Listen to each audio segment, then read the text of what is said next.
280장 찬송입니다.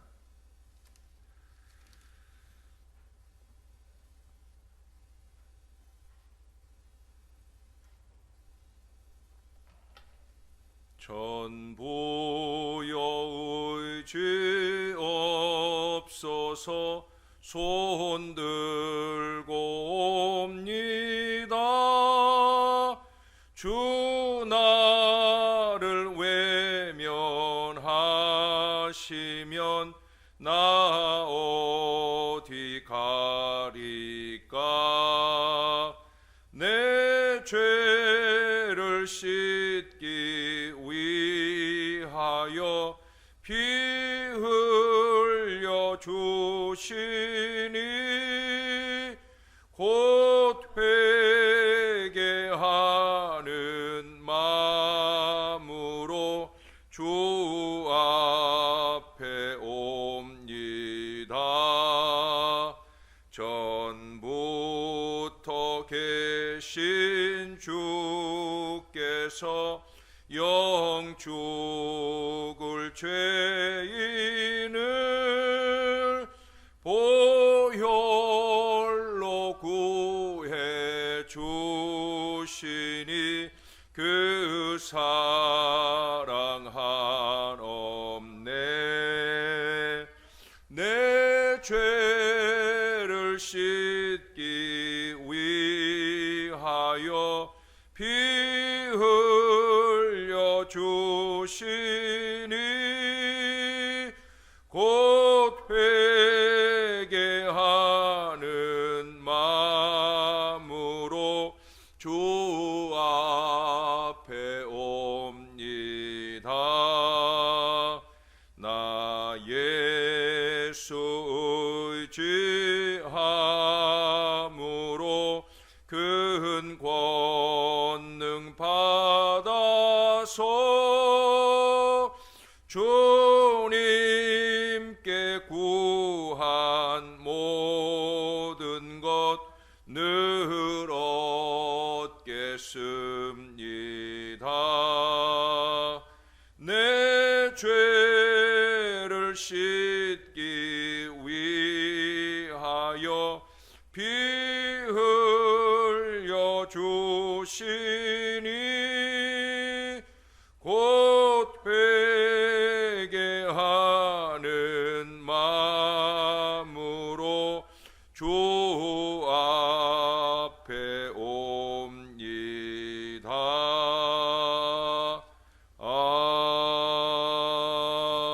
아멘. 그 뒤로 283장 찬송을 한 장 더 하겠습니다. 나 속죄함을 받은 후 한없는 기쁨을 다 헤아릴 수 없어서 늘 찬송합니다.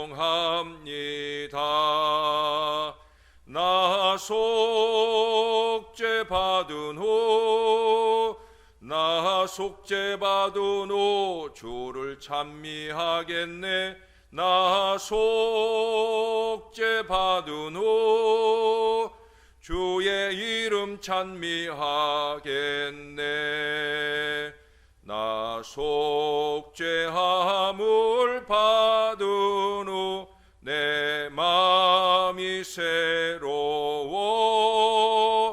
주 뜻을 준행하면서 죄 길을 버리네. 나 속죄 받은 후 주를 찬미하겠네. 나 속죄 받은 후 주의 이름 찬미하겠네. 나 속죄함을 받은 후 성령이 오셔서 하나님 자녀 된 것을 곧 증언합니다. 속죄 받으노 나 속죄 받으노 주를 찬미하겠네 나 속죄 받으노 주의 이름 찬미하겠네 나 속죄함을 받으노 보혈의 공로로 내 주의 은혜 입으니 늘 평안합니다 나 속죄 받으노 나 속죄 받으노 주를 찬미하겠네 나 속죄 받으노 주의 이름 찬미하겠네. 아멘. 기도하겠습니다. 우리의 모든 신앙은 속죄로부터 시작되는 것을 잊지 않게 하시니 감사합니다. 속죄받기 위해서 우리가 늘 회개해야 되는 것임을 잊지 않게 하시니 감사합니다. 회개하고 속죄받은 그 거룩한 믿음으로, 그 신령한 믿음으로, 그 성령 충만한 믿음으로 그렇게 우리가 주님께 늘 예배하고 주님께 헌신하며 영광을 돌리는 거룩한 인생을 살 수 있도록 우리를 붙들어 주시옵소서. 이 아침에도 다시금 주의 말씀 앞에 서오니 말씀이 주시는 깨달음으로 또 한 번 더 회개하고 주님의 거룩함을 따라가는 신령한 주의 자녀들 다 되도록 우리를 도와 주시옵소서. 감사드립니다. 예수님 이름으로 기도합니다. 아멘. 예, 하나님 말씀입니다. 오늘은 요엘서 2장이지요. 요엘서 2장. 2장 오늘은 1절에서 14절까지의 말씀인데요. 이 시간에는 앞부분과 뒷부분을 좀 읽겠습니다. 앞부분 먼저 1절부터 3절까지만 보겠습니다.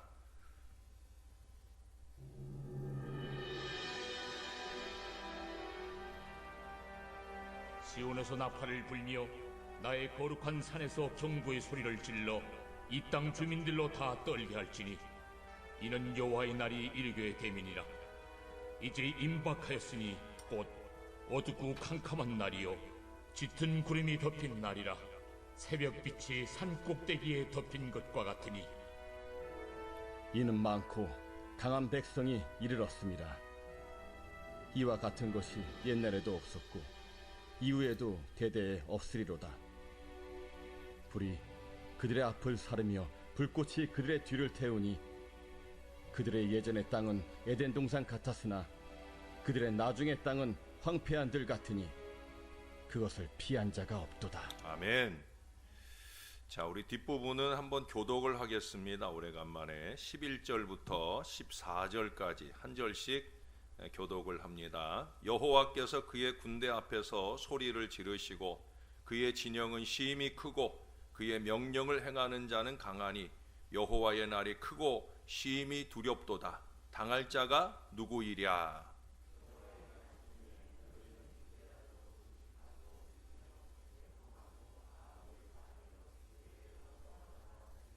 너희는 옷을 찢지 말고 마음을 찢고 너희 하나님 여호와께로 돌아올지어다.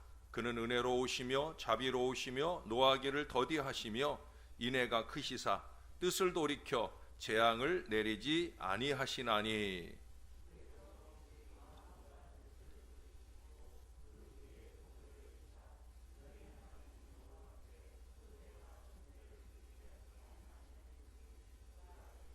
아멘. 빌리 선데이는 미국 교회사에 인상적으로 남아있는 설교자입니다. 그는 설교 중에 때로는 눕기도 하고 또 의자를 막 내던지기도 하고 심지어 어떤 때는 권총을 쏘기도 했다고 그래요. 어떤 설교를 하다가 권총까지 쏘았을까 하는 그런 생각을 하는데 이처럼 지나친 행동으로 하나님의 말씀을 선포했다는 거예요. 그래서 사람들이 물었겠죠. 왜 그렇게까지 극단적으로 설교를 해야 되느냐. 이 질문에 대하여 빌리 선데이는 이런 대답을 했답니다.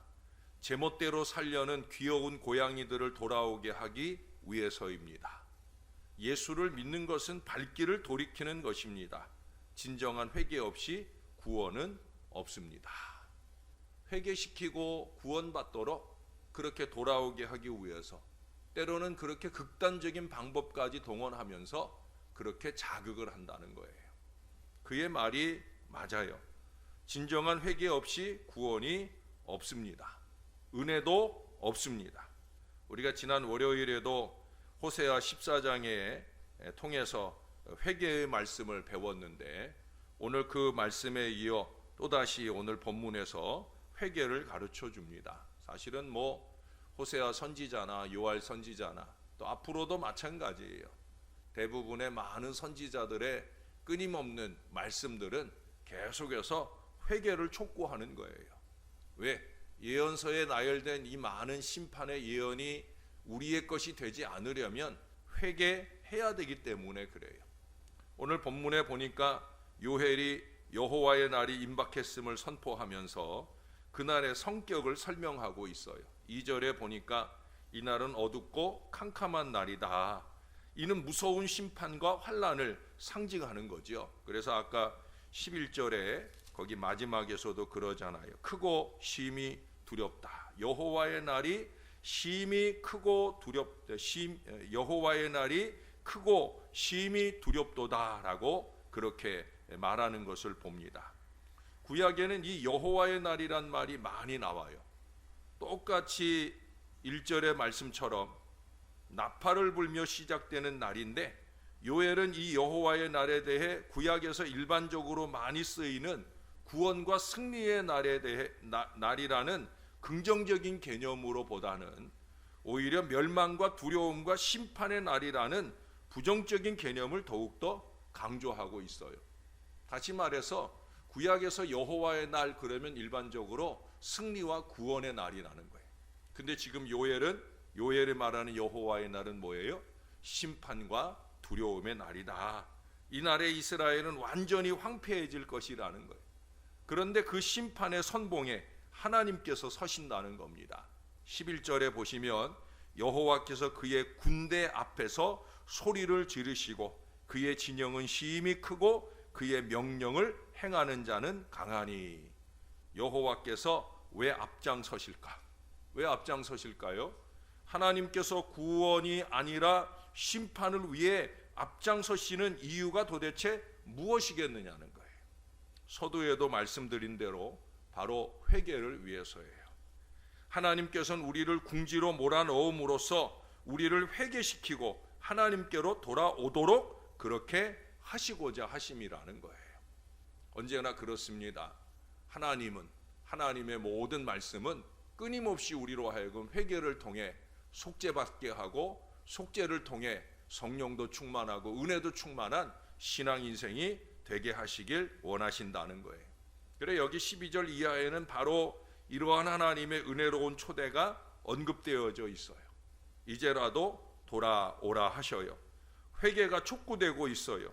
이 회개는 영적인 회개를 말하는 거예요. 모든 사람은 자기의 악행을 그치고 그 죄를 슬퍼해야 합니다. 그렇게 함으로써만 그 잘못은 완전하게 고쳐지게 되는 거예요. 회개하는 것은 바로 우리의 하나님 여호와께서 항상 우리에게 요구하는 바인 것입니다.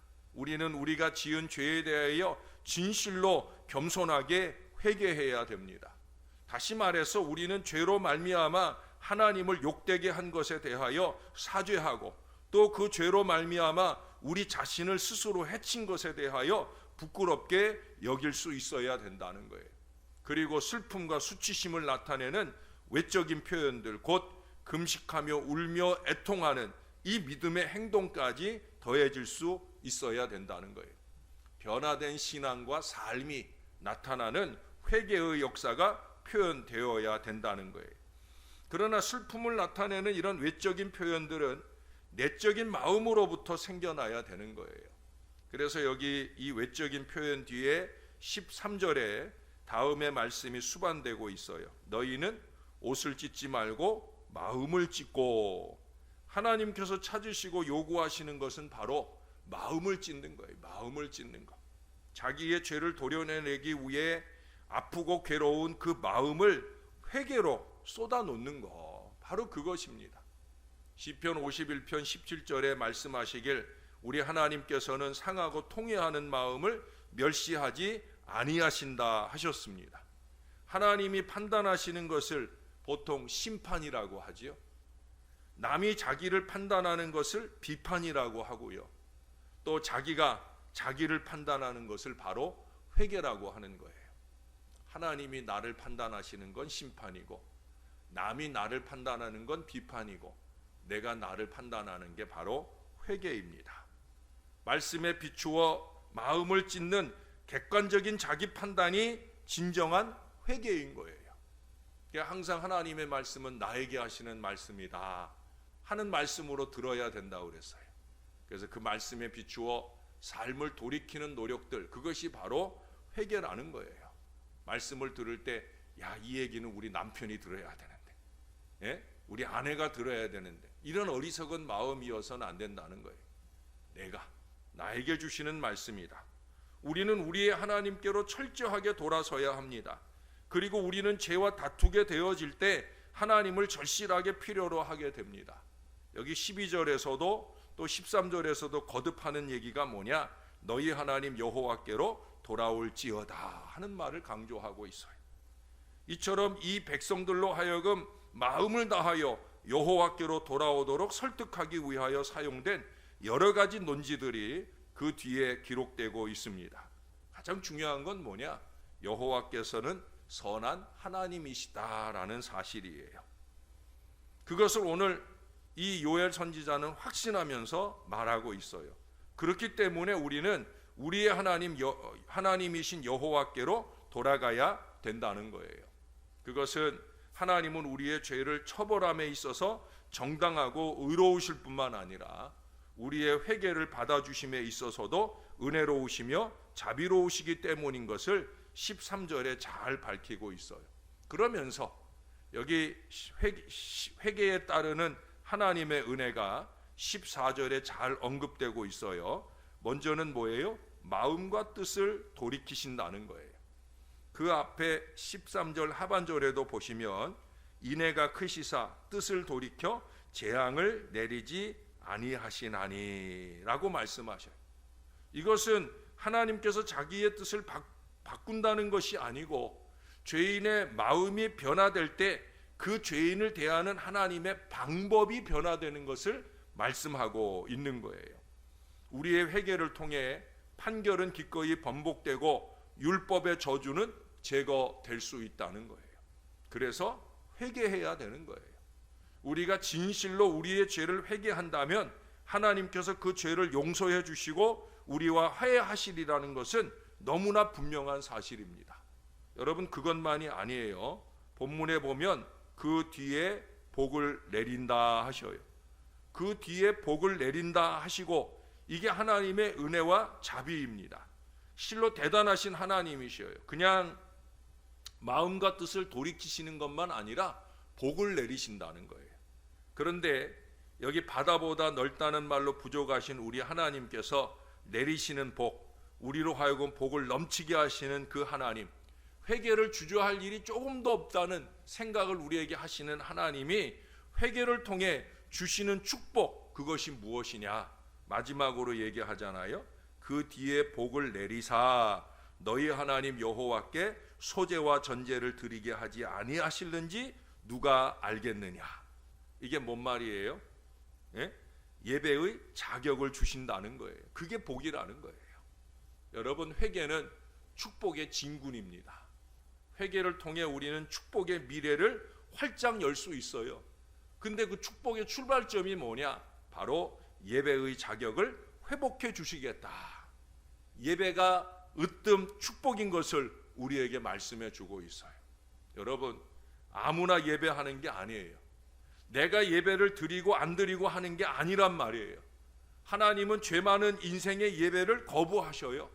회개 없는 인생의 가식된 예배, 신용이나 하는 예배, 자리나 채웠다 가는 예배, 하나님은 그런 예배를 거절하셔요. 여러분, 하나님 예배 안 받으셔요.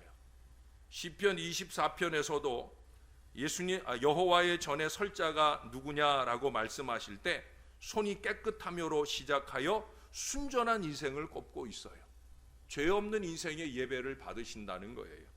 그런 점에서 보면 사실 예배는 회개하러 오는 자리이기보다는 회개하고 오는 자리여야 되는 거예요. 예배의 자리는 회개하러 오는 게 아니에요. 회개하고 오는 자리여야 되는 거예요. 그래서 예배는 일찍 와야 됩니다. 일찍 와서 예배 전에 회개로 순전을 준비해야 된다는 거예요. 어떤 사람들은 예배 전에 느지막이 와서는 그것도 하나님 앞에 와서 회개하고 순전한 예배를 준비하기보다는 사람들하고 노닥거리고 쓸데없는 말하고 그러다가 또 다투기도 하고 그러면서 오히려 죄를 더하고 예배의 자리에 앉는 사람들이 있어요. 여러분, 예배는 최우선의 코람데오입니다. 코람데오가 뭐라고 그랬어요? 하나님 앞에서. 예배는 하나님 앞에 드리는 거잖아요. 그러니까 우리가 함부로 졸며자며 예배할 수 없다는 얘기를 제가 자주 하잖아요.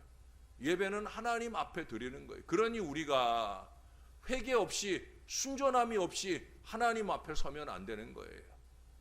예배 자리에 설 때마다 순전하게 하나님 앞에 설 수 있어야 됩니다. 왜? 예배는 축복이니까. 축복이어야 되니까. 여러분, 다시 말씀드립니다. 예배는 축복입니다. 축복이 되도록 해야 되는 거예요. 예배는 축복입니다. 아멘. 따라서 한번 해보십시다. 예배는 최고의 축복이다. 예배는 축복이 되게 해야 한다. 할렐루야. 예배를 저주의 자리로 만드는 어리석은 사람이 되지 마세요. 하나님은 예배로 우리를 초청하시고 예배를 통해 우리에게 축복의 문을 활짝 열어주시려는데 우리는 예배를 통해 죄를 쌓아가는 인생이 되면 안 된다는 거예요. 사랑하는 여러분, 늦었다고 생각하면서 자신을 포기하지 마시고 회개하십시다. 마음을 찢는 회개로 돌이키는 주의 백성이 되고 우리를 예배자리로 불러주신 이 축복으로부터 더욱더 넘치는 축복을 받아 누리기 위해 순전하게 영과 진리로 잘 예배하는 주님의 귀한 백성들이 다 되시기를 우리의 구주 되시는 예수님의 이름으로 간절히 축원합니다. 기도하겠습니다.